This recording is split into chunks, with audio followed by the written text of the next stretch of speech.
Surprise for Mrs. Goose. Mrs. Goose was taking a walk in an animal town. Soon he met Mrs. Squirrel coming happily along the street. "Where have you been, Mrs. Squirrel?" she asked. "I have been to see the new dentist who has just come to Animal Town," answered Mrs. Squirrel. "His name is Fox."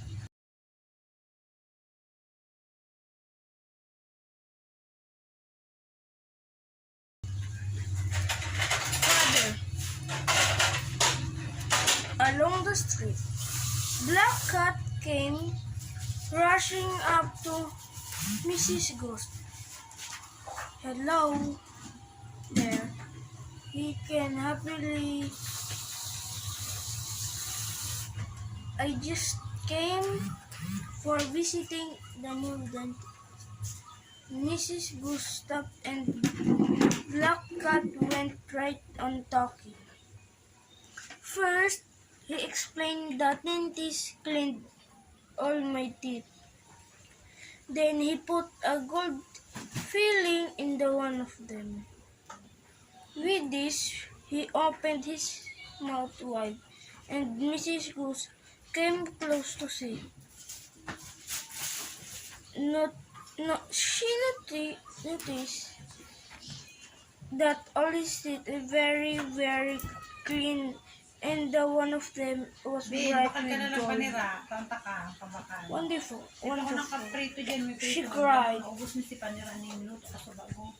"Take another look at me too, with the gold filling," said Black Cat. Mrs. Goose looked again. "One more shiny tooth I never saw," she explained. She walked on the down street and came upon Mrs. and Mr. Rabbit and their 3 little rabbits.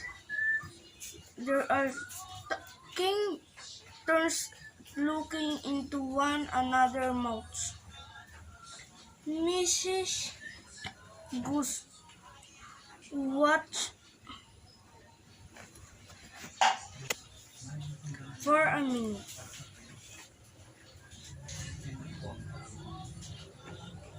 But she couldn't tell what's going on. "What are you doing?" she asked at last. "We are being to see the new dentist," Mrs. Rabbit explained. "Now we're looking to see what fine job he did." "What?" exclaimed Mrs. Goose. "You have been to the dentist too? Let me see." She looked into one rabbit's mouth after the another and said like, "Oh my, and well, and oh, how pretty." As he looked at the shiny clean teeth, he suddenly remembered that she had not cleaned her house that day. "Goodbye," she said. "I must get home now." With this, Mrs. Goose started for home, but he didn't skip as he said with you. She only walked because she was far too heavy to skip. After she got home, she put her pink fork harpoon. Putting on his harpoon always made her feel happy, but today it didn't make her feel happy at all. As she worked, she kept thinking of the bright, beautiful teeth, and once she had a bright idea. "Oh my," she exclaimed, pulling off her harpoon. "Why haven't I had this idea before?" Happily out of her purse started on the way to the dentist. She hunted until he found office with his no name on the. Then she walked into a large waiting room. 3 animals people were sitting there, waiting their turns. One was Mrs. Sheep, who was reading a newspaper, was Mr. Woodchuck, who was sound asleep. The last was Mr. Pig.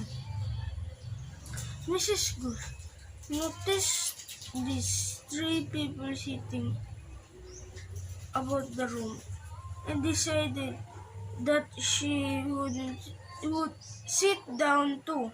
She picked up a chair next to Mr. Pig, who was already waiting. Please, Mrs. Goose, why are you here? Asked Mr. Pig, whistling in her ear. I am here to see the dentist, just as you are. Mrs. Goose whispered. He laughed so hard and he kept Mr. Sheep from reading and woke up Mr. Woodchuck before long. Mr. Beaver came out of the dentist inside office with a big smile on his face. He bowed politely and when people were waiting, then he said to Mrs. Goose, "Why are you here?" "I am here to see the dentist just you are," replied Mr. Goose. At least Mr. Pig burst into laugh once more. He whispered to Sheep and she burst into a laugh. Everyone laughed and laughed. Mr. Goose just sat still and wondered why her friend laughed. Sure, I didn't say anything funny, she thought. From then on, to get everything was quiet and Mr. Goose felt better. Soon the dentist, ready for more work, came asked, "Who next, please?" "I believe I am next, Mrs. Goose," said Mrs. Sheep, getting up the chair. Two sheep skipped lightly the door outside. A few minutes later, she came out again, and it was about pretty white teeth.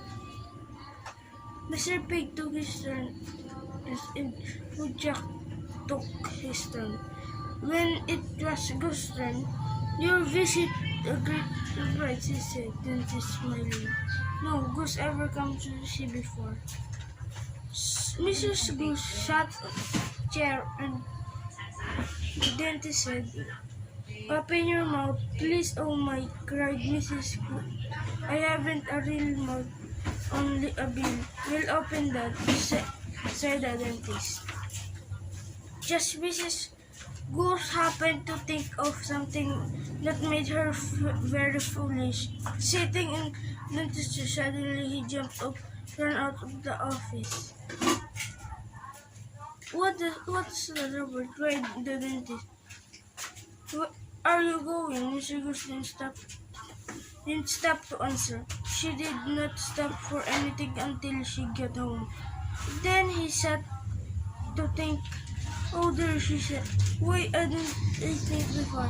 I went to the dentist. No wonder Mr. Pig and others said when I came into a dentist. I went to see the dentist. I don't even have anything." Mrs. Goose remembered too late. The end.